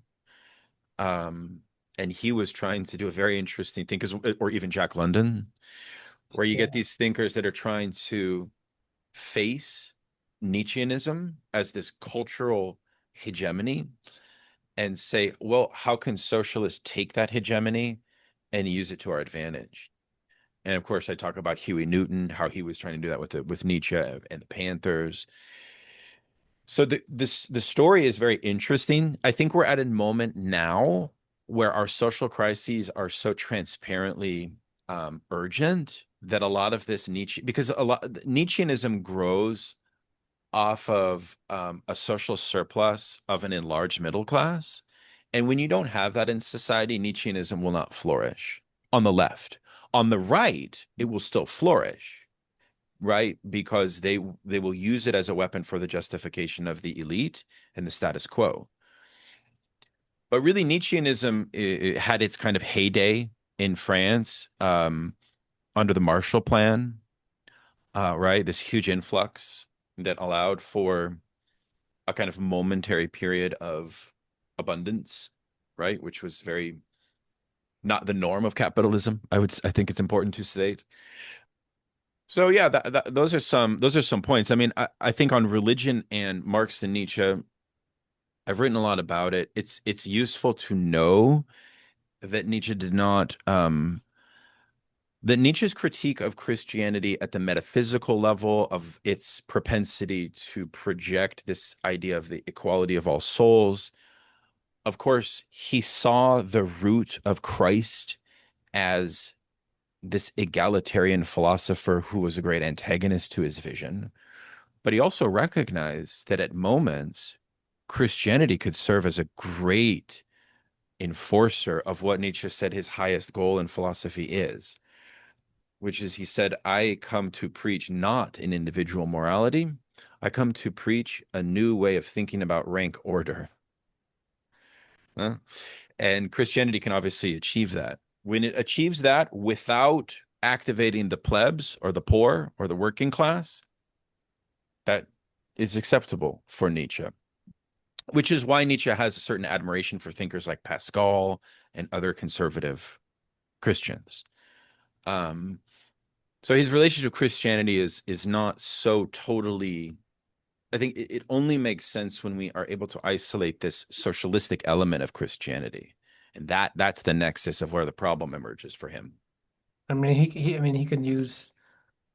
I mean, I could definitely see where he would see that as a potential in Christianity in the Bible, because in one respect, reading the Bible, you can read it as endorsing slavery up and down. For sure. Yes, exactly. And again, Nietzsche's a very I would say idiosyncratic, but it's hard to say idiosyncratic because his philosophy is so widely adopted. So it maybe, but it began that way, and meaning that it combines a libertinage with a reactionary philosophy, and the two are meshed, right? So we should, because I think some people kind of look at it and be like, what is the left? I don't get it. A lot of people look at Nietzsche like, I don't get the appeal because they sort of see the reactionary stuff and they're turned away by it. Mhm. And the other reason I wrote my book on Nietzsche, of course, is that I started out as like kind of I had drank the Kool-Aid. I was actually like absorbing this. And then, the book was a process of this whiplash of learning the reality and trying to bring that out. And the interesting thing, of course, is that while I've made many enemies on the left Nietzschean world, I've also brought a lot of left Nietzscheans into my fold. So it's been a very interesting journey since writing that book. It's really an excellent book, and I want to ask a little bit more about if you think there's a connection between left-wing Nietzscheanism and a turn towards postmodernism, sort of Mm, mm. postmodernism being the legacy of Nietzsche's transvaluation of values. And also, I'm curious for you to speak a little bit more because I thought it was really interesting when you were talking about Huey Newton's attempts to appropriate Nietzsche. And I'm Yeah. curious if you could speak more on if you think Nietzsche, any aspects of his thought can actually be appropriated by the left, or if his fundamentally anti-socialist views always get in the way. Right. Well, from a technical kind of philosophical point of view, Nietzsche is seen as an influence on the linguistic turn, insofar as his doctrine of perspectivism does end up putting a big onus on things that we would today call discourse, right? That truth is essentially the reserve of a self-enclosed discursive community. This is also why a thinker like Peter Sloterdijk will call Nietzsche the prophet of the age of narcissism, because he shows that all attempts at constructing a total worldview are destined to failure and collapse back into individual perspectivism.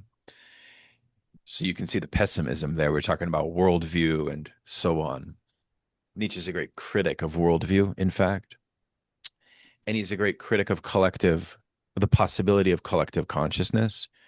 And in that sense, when the left adopts Nietzsche, they they adopt that critical hermeneutic, and that becomes a bit of a problem. However, Newton is an interesting aberration to that insofar as he read a text by Nietzsche, which he cites in Revolutionary Suicide, his autobiography, on truth and lying in an extra moral sense, and said, wait a second, this helped me understand the way that language internalizes values for the black proletariat and lumpen proletariat. And the story goes, I don't know if you guys read this part of the book. The story goes that Newton decided, inspired by Nietzsche's strategy of transvaluation of values, he said, well, our relationship to the cops is pacifying. And what if we inserted a kind of name, a kind of meaning, a value that would alter that pacified relationship? In other words, that would activate the true threat that they represent to the black worker. And so this is where we get the notion that the Panthers kind of initiated, which maybe hasn't aged well, but is certainly interesting, of calling cops pigs. It was like Supposed to be like that. a master slave thing.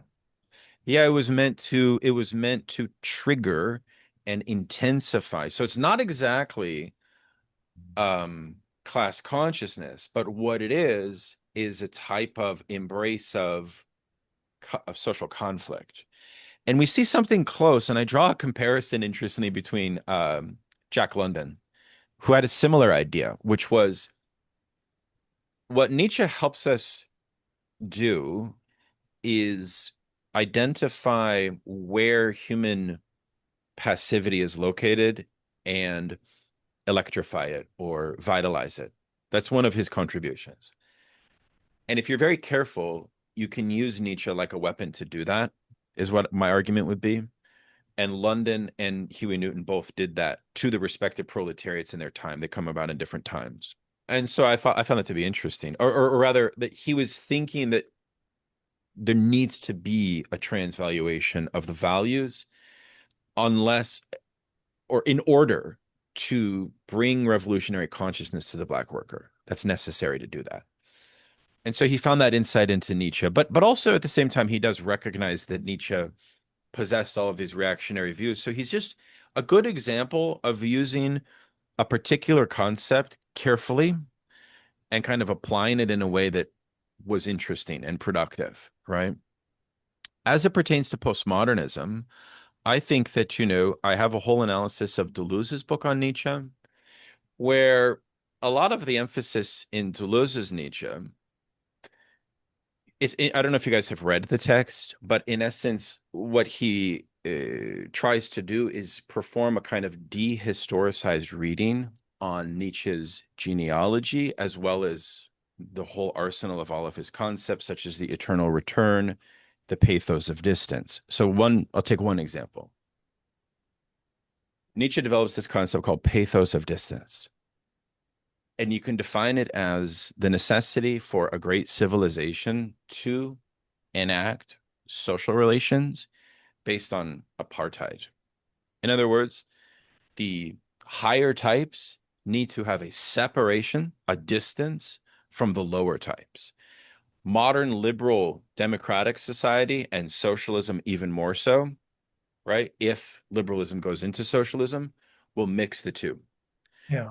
And this constitutes a society based on ressentiment, right? Deleuze accepts all of that uncritically, and he removes the socialistic elements of concern embedded in that thesis. And he totally absorbs this logic that Rousseau is a philosopher of ressentiment. And what you get is a kind of anti-masses pessimistic philosophy, which has totally abandoned any commitment to thinking about social conflict along the lines of class.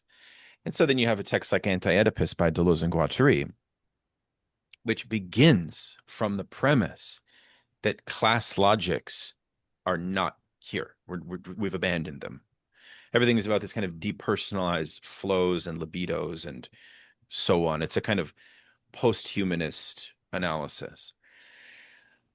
And then, of course, it creates this whole kind of Baroque edifice of concepts based on that premise. And then it becomes a bit scholastic because people will debate, well, like, oh, well, you just don't understand. And once you enter into this, libidinal body without organs, it becomes academized. It becomes a kind of academic leftism where everything is judged on like the precision of the concept, and it becomes very esoteric, I would argue, right? Cornel West called Deleuze's book on Nietzsche, it's called Nietzsche and Philosophy, the Bible of postmodernism, right? And it is. And is it creative and are there some interesting ideas here and there? Sure. But what I found actually better, if you want to read this, you can read my book, but read Nomad Thought. It's a manifesto. It's a Nietzschean manifesto where Deleuze basically says, here is my argument for why Nietzsche needs to be placed at the center of left-wing strategy. And the reason is because Nietzsche is designated as the thinker that can help us overcome bureaucratic, the bureaucratic stranglehold of both Stalin period and this kind of liberal Fordist, right? So it's like this bohemian counterculture leftism is the idea, which again, and then that's led me to ask like, okay, well, what do we do about counterculture? The problem with I think this Deleuzean Nietzscheanism is that it created a model which is highly attractive, but only scalable when we face conditions, as I mentioned before, of a surplus state, which effectively has a rising petty bourgeoisie at a high scale. And that is exactly what happened, and May 68 changed the meaning of the left. We're still living with those debates. I think that's its practical expression is through 68. Nietzsche there being the main philosopher of 68. So the debate's not over. It's not as if I'm declaring victory and having won. No, I think the debate is still will go on. And but there's a lot to analyze there, and not to mention the fact of how the French even developed this methodology of reading Nietzsche in the first place. Well, that's just what I was going to ask you, if you don't mind. Where do you pinpoint or trace the origins of Nietzsche being incorporated this way Sure, sure. historically? The Vichy occupation of the Nazis over France. That's where.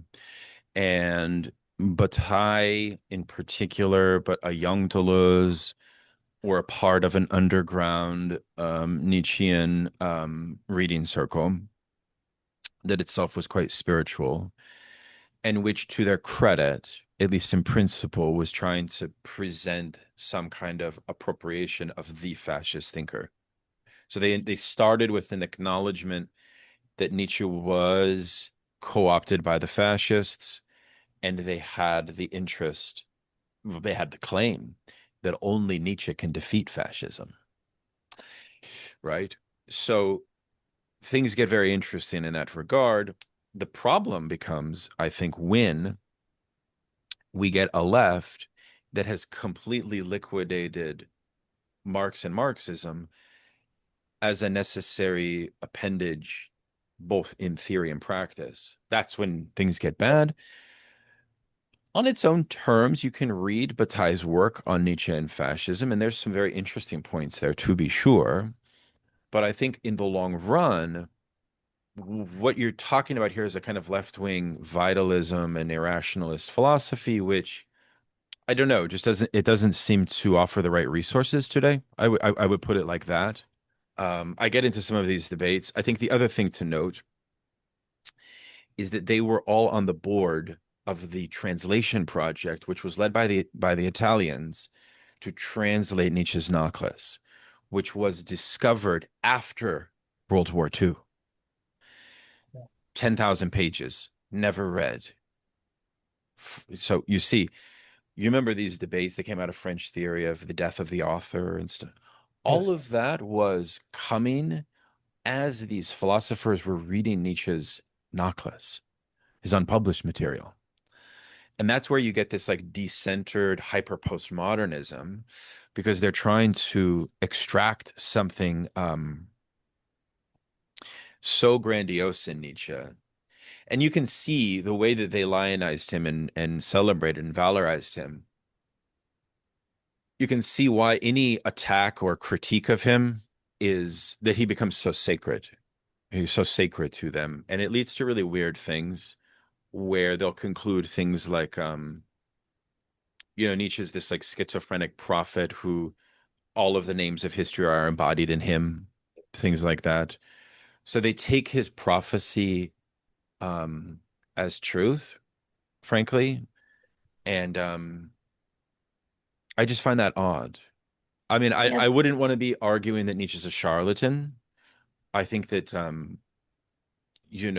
mean Carl Jung in his analysis of Nietzsche did try to actually give like a psychoanalytic diagnosis of Nietzsche where he accused him of plagiarism, and he assigned a very so you know what he said? He said that Nietzsche would read something and he would retain it, but then go into a kind of psychotic state and write out a manic aphorism. And Jung tried to show that in some cases he's directly plagiarizing something he had read 10 years before. He literally shows the receipts on that.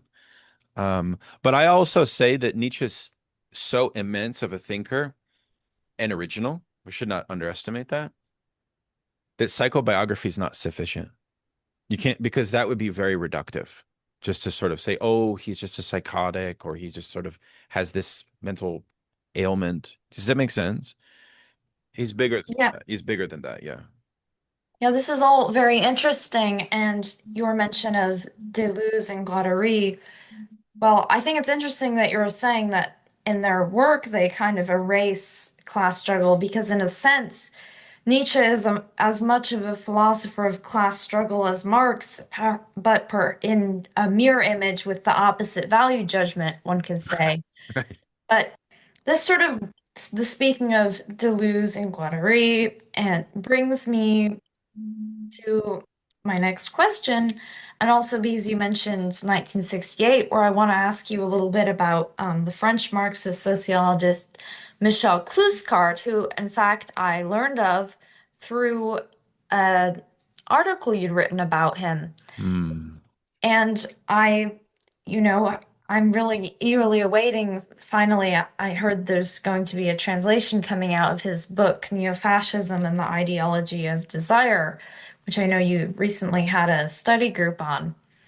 But I'm curious to ask if you see any parallels between the thought of Michel Cluscard and his critiques of what he called libertarian liberalism and the views of Pasolini, because I think it's interesting how both of these thinkers were critical of the 1968 student movement in their respective countries, yet their critiques came from the left, one could say, and were Marxist criticisms of sort of, I guess, the ultra radicalism of the students, if you could call it that. And they both also wrote on neo-capitalism and how consumerism was sort of a new, insidious form of fascism. And I'm just curious your thoughts on parallels between those two thinkers, especially in relation to sort of the postmodern turn, left-Nietzscheanism and 68.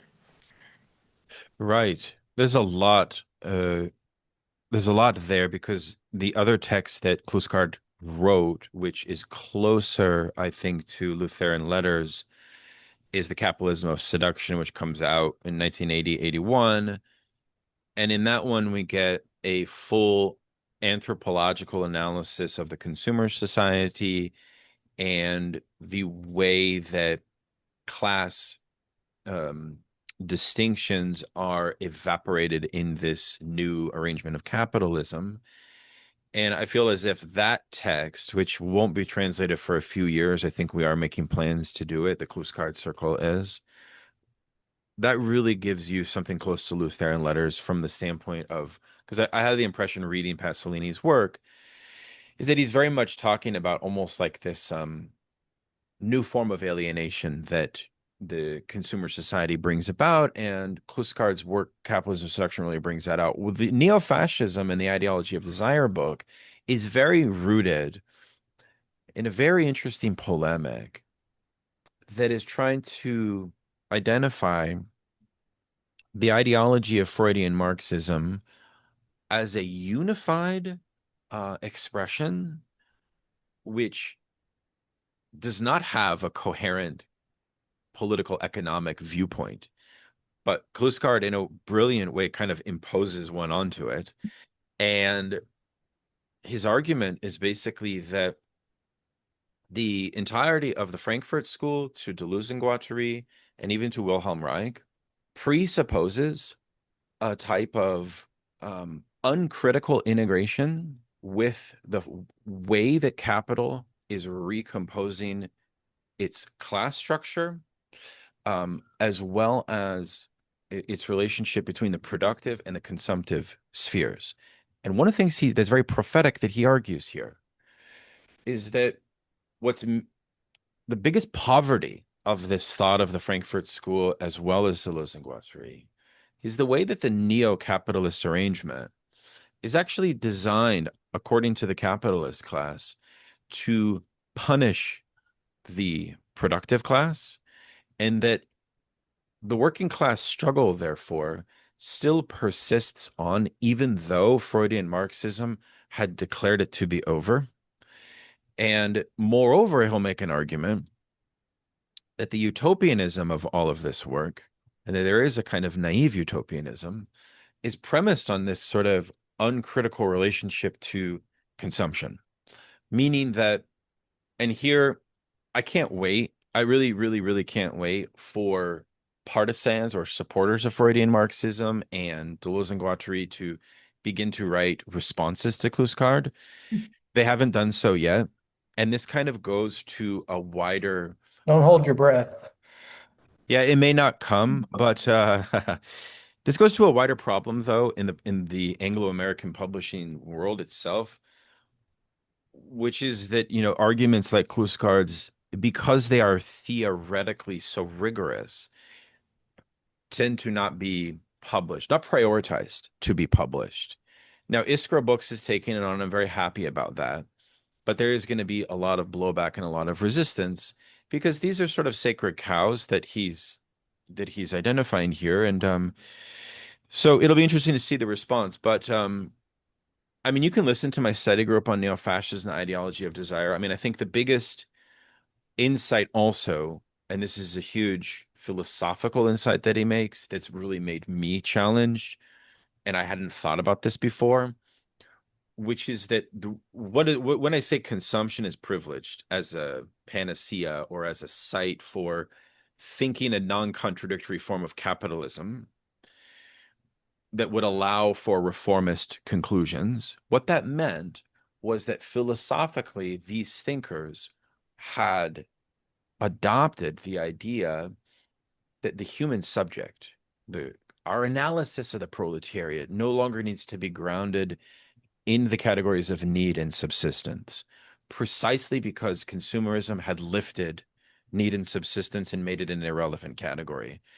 Which, of course, I think the immediate problem with that is that once you get to a new form of capitalism as barbarism and austerity and these kind of punishing conditions where people are overworked, over anxiety ridden, they have no attention, and they have no health care, and they're totally devoid of any communal connection. Things like subsistence and need actually circle back as essential to our practice. So the fact that they are presuming that leads to a problem. And like even in Marcuse, where Marcuse will say things, even at the end of his career, where it'll be like, the only class that can transform society is the upper echelon, middle class technicians, managers, and academicians, because they are the ones that have access to a social surplus that allows them to see repression and therefore address it. So you see what he's done. He's basically came up with a kind of old school, like pre-Marxist, like utopian socialist elitism that Marx and Engels abolished in the Communist Manifesto. Like it's almost like Saint-Simonism or something, right? Right? Oh, yeah. Because Yeah, because the Fourier. but then or Fourier, exactly. Because you see the problem. Is it Freudian? Here's the main problem. The praxis of these works that Frankfurt School, I know he's casting a wide net, okay, is formulated on a refusal, not only on the notion of the working class is integrated and pacified, but there's also a refusal of their agency at all. And that ends up becoming something that I think bites them in the ass at the end of the day, because when the class struggle reappears, those class uh, distinctions come back to haunt them, and the whole premise of their practice now seems like it needs to be revisited. The question for them is, are they going to have the courage to actually acknowledge this and revisit this? If not, they're going to stay in this kind of weird 60s nostalgia for this strange moment, which you don't know, you don't live. So you're sort of LARPing this bygone praxis that didn't even have much efficacy back then, right? So yeah, that's my problem with it. Yeah. yeah, one can see how these sort of thinkers were really their critiques about consumerism and their, one could say, invisibilizing of the working class was very specific to the time of capitalism's sort of post-war economic boom, which, someone who's truly, in my opinion, taking a Marxist approach would see is only going to be temporary because capitalism is constantly having crises. But I'm curious to get your thoughts on if you think that sort of one could say elitism within the left and ignoring of working class subjectivity. Do you think when times of crisis of capitalism arise and this sort of elitist left is all that's remains, do you think that serves to drive the working class away from left-wing ideas and into the arms of reactionaries at all? Shaenah, that's a brilliant connection, but it's tragic. It's sad. I mean, yes, but I hate that fact. It's sad. It's sad but true. It is sad but true. You've hit a truth. And this is another example of something we need to be honest about. And also, the problem is, I would say one of responsibility. Because there's a certain way in which, because the left elite model is, and Kluskard's good on this, he says, your relationship to production or your relationship to consumption develops certain ethics and virtues as tendencies, not as guarantees. They're not fixed or set, but tendencies. And he says, the relationship of dependence through wage labor or productive labor inculcates a sense of seriousness. I think the problem with this elite model, born from the consumer age, is that it led to a frivolous practice where people are not required to take responsibility for their ideas. So you get a weird, and this is like weird when you talk about left-Nietzscheanism as valorizing forgetting. It's a bit of a relation there. So the thing is you have a rising petty bourgeoisie who are told by their paternal overlords embodied through institutions that they can function as the vanguard for transforming society, but they've set the whole game up in such a way where the working class is sort of subordinated to like an authoritarian other and not included in that. So, of course, that's a recipe for disaster. Of course it is. You could say that liberalism would prefer it that way. And I think that's true. We need to do all that we can to encourage responsibility and to break that model down. To be positive and optimistic, though, the fact that the left, this is why I don't want to like abandon the left, because you see the problem here also. And this is why like Kluskard can lead some interpreters to be anti-leftist, right? And I've always been, and even bless their hearts, the beautiful, French Kluskardian Marxists are some of the best Marxists in the world. And they have a few people in France that have tried to abuse his stuff, but they'll always be like, no, no, no, don't do that. You can't do that, right? So, it's a real challenge though, Shaenah. I mean, this is a huge, I feel like we should talk a lot more. I know we're reaching the end of our conversation, but this is huge because he hits a great philosopher is able to hit on these kinds of contradictions and bring them out. And that's what he gives us. Yes, and I think that's what's interesting about him and also Pasolini is that they are critical of their contemporary left without lapsing into abandoning the left or opting for some sort of beyond right and left kind of politics, which I think makes them both really important at today's moment. But just to get wrapping up, um, I did have one last question Sure. for Daniel. Just that, do you ever get told that you look like Orson Welles ever? I have had that before. Yeah, I'll take that as a compliment. In All of right. course, in his youth when, Yeah. he's yeah, I love Orson Welles. I mean, if I had half of his exuberant personality, I would be happy with that.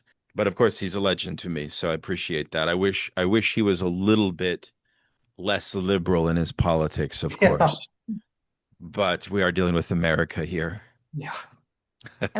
was just gonna ask one final question. I'm just curious if there are any specific thinkers that you think are most relevant for today's sort of, I guess you could say, impending crisis of the left, Mhm. coming to grips and grapple with all these historical moments that are weighing upon the present. You know, what is the Marx quote where he said the past weighs on the present like a nightmare or something to that effect. And the brains of the Mm. living. Yeah. Yes. Yeah, great question. I mean, in addition to Lukács, to Michel Kluskard, I would add a few additional names. I would say, I've been very interested in these two late German thinkers, Kluge and Necht. and they have a two-volume series, one on the concept of the proletarian public sphere, and the other one called The Obstinacy of History. And they're good because they're trying to provide a kind of a Marxist critique of Habermas. Yeah, I was just going to ask if that was a critique of Habermas. Yeah. Yeah, it's kind of like that. I've benefited a lot from their work. I think, Isabel Garo in Communism and Strategy gave me a lot of beneficial insight into a lot of my former philosophical masters, namely Hardenegri, Alain Badiou, and Laclau and Mouffe, because she was able to reveal the limitations of post-Marxism in their thought. I think on the cultural side of things, I'm interested in Fred Moten's work. I think as a critic of the university, Fred Moten, the Black radical tradition scholar, and also he's an incredible essayist. I always teach his essays as inspiration. I love the work of John Bellamy Foster at the Monthly Review, and I would encourage folks to read. I think in the wider debates about degrowth communism and ecology on communism, I tend to fall in line with Foster's orientation there. He's also written some good stuff about Lukács's Destruction of Reason, I believe. Yeah. Yeah, I've interviewed him on that, and we have forged a professional relationship through our admiration of Lukács. And one of the things I should say apropos Lukács is that everyone should read Lukács's number one student, Esteban Mészáros, another Hungarian philosopher, Yes, who, his work is great. yeah, he wrote a large book called Beyond Capital, published by Monthly Review Press, and it's about 1,000 pages. So it's taken me many months to work through it. It represents the most interesting critique of the limits of history and class, like half of the, he basically gives a 500-page critique of history and class consciousness. And then the second half of the book is a bit of a blueprint for a Marxist society, which of course was adopted by um, the Chavismo movement in Venezuela, which I found very interesting, by the way. So I would say, the poet Anne Boyer in the world of poetry is probably my favorite communist poet. She's a personal friend of mine. She's somebody who, as a poet, you can trust precisely because of her erudition in the Marxist tradition is so profound. So all of her poetry is just like effusive with our tradition. It just comes out in such beautiful ways. I'm always missing the late Mike Davis because I do think he played a very particular role on the left, which was he was the one, probably the best amongst us, that could provide a very thorough conjunctural analysis of our present. Because that's one of the things that Marxism must do is show to the working class and all society the nature and the acuteness of our crisis that we're facing right now. Hmm? And like the guy was just reading like everything, And what was it, what's the Luxembourg quote? Like the most revolutionary thing one can do is to loudly state what is happening, I think. Precisely. And that's Yes. exactly what Mike Davis did. He's reading scientific manuals, he knows everything about, the ecological crisis in all levels of detail.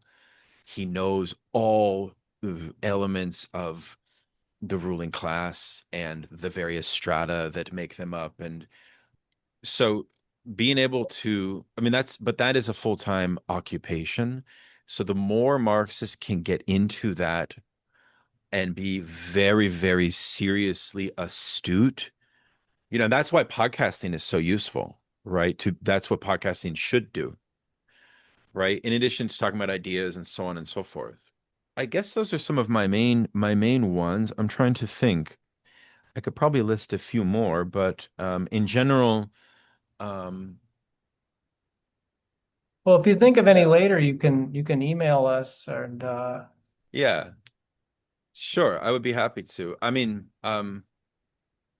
I think that's a pretty good start for now. I think, philosophically it's a bit harder to answer like what great philosophers to read today. I mean, I'm always of the view that in a post-Soviet context, Alain Badiou's work must be contended with by communists. And for all of its shortcomings, the communist hypothesis and can politics be thought, for all of his shortcomings of trying to create a post-Leninist version of Marxism, I think at the same time, the more I read Badiou, the more I see a truly systematic philosopher that must be wrestled with. So read Badiou. I think people should still read Badiou. Yeah, I think I'll probably I'm looking at my books right now, but no, I could go on, but I feel like also we've gone for 2 hours, so I don't want to exhaust you guys. Well, where can people follow you on social media and keep up with you after this if they're Yeah. anything? Well, maybe you can tag a few things. One would be my Substack, which is Daniel's Journal, and I just post, you know, I post my podcast there. Also, a podcast called Emancipations, which you mentioned, and we do study groups. I do interviews. I also, frankly, use it as a platform to start dialogues that normally couldn't happen in the academy, to raise problems and questions that normally can't happen in the academy, or at least not in the same dynamic way. So we've had some like really interesting symposiums. I should probably add one thing, which is that Friedrich Yeah. Jameson is a thinker Yes. that we should also all be reading. And I recently wrote an article about his masterpiece, The Political Unconscious, and I've interviewed one of a great Jameson scholar, Robert Talley, about how to read Jameson because his work is really powerful insofar as one of his main functions, his main purposes, was basically to legitimize Marxism in the academy, which, of course, academic Marxism for political practice may be a disaster, but actually, if you just isolate that fact of what he was able to do in terms of infusing critical humanities with a respect for Marxism, which is what he did, that itself is a huge contribution that we should be honest about. I mean, he died 2 years ago. My Yeah. So, yeah, my go my ahead. favorite anecdote about Jameson, because I really admire how he was so cross-disciplinary, which I think as Marxists we are called to be. He wrote about film and architecture and science fiction. Is how I was reading in this, I think it was an article shortly after he died, talking about how he continued to defend the work of Philip K. Dick and his great science fiction books, even after Dick turned him into the FBI for being a Marxist. Yeah. Isn't that funny? Yeah, it's funny how that works. Yeah. I know all, yeah. I mean, first of all, don't ever Fed jacket anybody. It's the worst thing you can ever do to anybody. But I mean, it's unforgivable. It's this most ridiculous thing to do, but probably a result of Dick having like a legit psychotic break, we must add, Yeah. which was um yeah, gave him a little grace on that. That's valid. Yeah.